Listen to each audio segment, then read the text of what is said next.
Kemarau yang berkepanjangan di kota Palembang juga berdampak terhadap penjualan bunga hias di kawasan Kenten. Menurut Sumarlan, salah satu penjual tanaman hias yang ditemui mengatakan, sejak musim kemarau yang melanda kota Palembang, penjualan tanaman hias menurun drastis. Biasanya ia per hari bisa mampu meraih omset Rp1.000.000 per hari. Sejak kemarau ini hanya mendapatkan omset Rp150.000 per hari.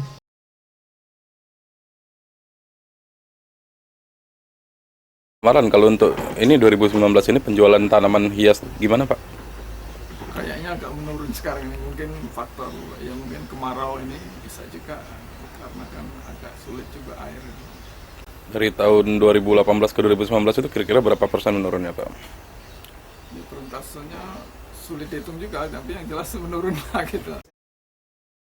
Untuk menghindari layu bunga hias, perawatan bunga seperti menyiram air tetap dilakukan dan memberikan obat agar tidak diserang hama sehingga tanaman bunga tidak mati. Tim Liputan Sriwijaya TV.